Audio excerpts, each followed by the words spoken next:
This is my great grandmother from my father's side.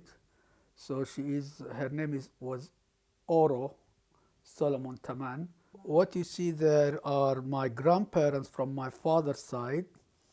The gentleman on the right is Eli Solomon Tamman and his wife Reina Tamman, and they're both taken in Sudan.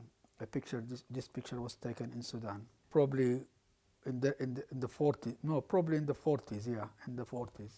My grandfather passed away when I was young, but I remember a glimpse. I know probably I was 3, but I remember I was sitting under a tree and I said, no, no. And I remember his face, and that's all I remember of him. My grandfather was a merchant from Egypt. He came to the Sudan, and he was a very, very wealthy man. He had, well, he wasn't wealthy when he came, but he developed a very large business in the Sudan. And then he had his family, and my father at the end wanted to join him.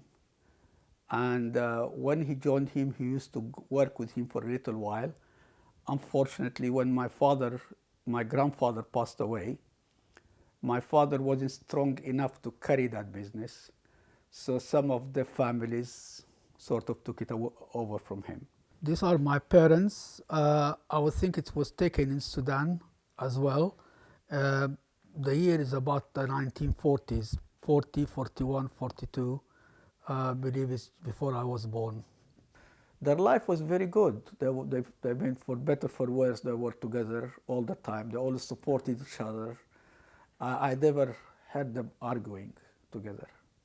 I never heard them fighting together. So it was fine. I know my father always put the tefillin on every morning. And I used to go to Cheder as well in the synagogue, but I wasn't very good with Hebrew, unfortunately. I spoke with my brothers in English at home, but with my parents, I used to speak Arabic and English. Arabic and when my parents are there, then we spoke Arabic. When my parents are not there, we spoke English. So most of our language was really English. We always had servants, so we don't have washing machines. We had a lady who did the washing, who had the servants who do always, because the cleaning of the house is important. Over there in Sudan, there is something called the haboob. The haboob is a snowstorm, not snowstorm, but sandstorm, and they come suddenly. And when you get up in the morning, you are covered with sand, and always, because it's like a deserty thing, the servants has to clean all the time. There is no carpet. It's all not tiles, but sort of floor tiles and so forth. And it's always cleaned. Every day has to be cleaned, the house spotless. My mother used to cook, mainly Middle Eastern. So something called molokhia, which is our favorite meal. You know what is molokhia? It's sort of a grass, like not a grass, looks like a grass, but it's cooked with meat, it becomes like a soup and eaten with rice. I cook it now. And also we have got a lot of things. The main one, which is the one everybody eats in Sudan, called mullah. Mullah is the bamia, which is the okra. You know the okra, which is done, and then it's eaten. Also, we also used to eat it a lot of things, but mainly Middle Eastern, like whatever you see in an Israeli restaurant, that's what we eat. When the British were there, there was a British club, there was an Italian club, there was a Jewish club, there was a Greek club. So we had the Jewish club, and the Jewish club was every day.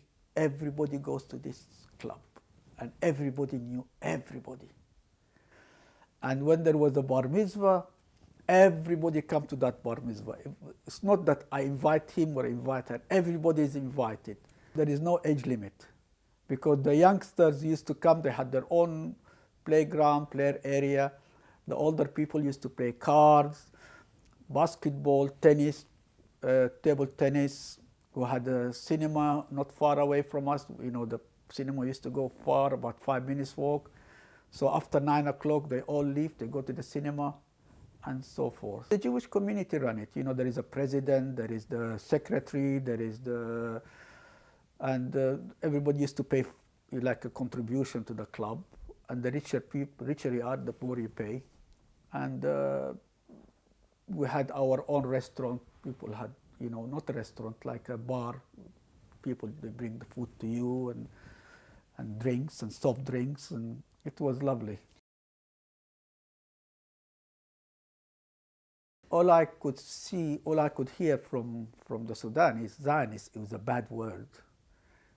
If you say a Zionist, that means you're a bad Jewish person, you know.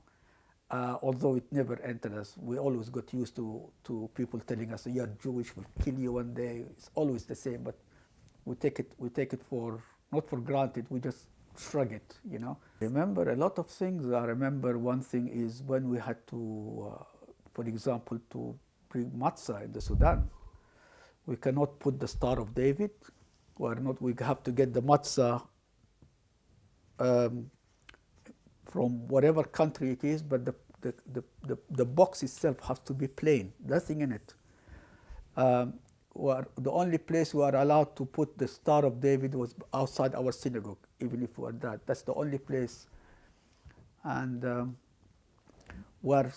I think we are considered as second-class citizens at that time. When somebody says you are Jewish, you have to sort of cover, oh, I am Jewish, but my loyalty is in the Sudan. I have to say that, you see. You are not supposed to say Israel. You say, oh, I love Israel. My loyalty is with you, but sometimes they tell you, I'm going to kill you one day. One day we will get you. But it never happened. When we left after the 56 crisis. Then we saw that there was a lot of change in the attitude of the Sudanese in Sudan. And not only, but we were a bit worried what's going to happen to us because the attitude was changing.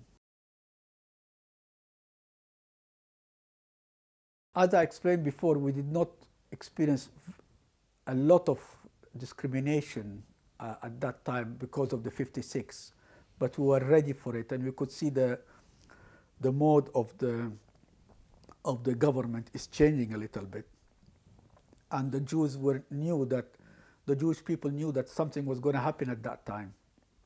You know, if the influence of the Nasser will come on. So that's what I remember. Everybody was saying we're going, we're leaving. Even I remember one day they had a very big meeting at the club everybody to say goodbye, and they all left, more or less.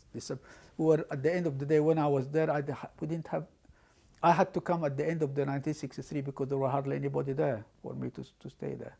I said to my mother at that time when I was 17 or 18, whatever the case may be, in 1963. I said, I'm leaving the country. I can't stay here anymore. I just packed my bag and I left.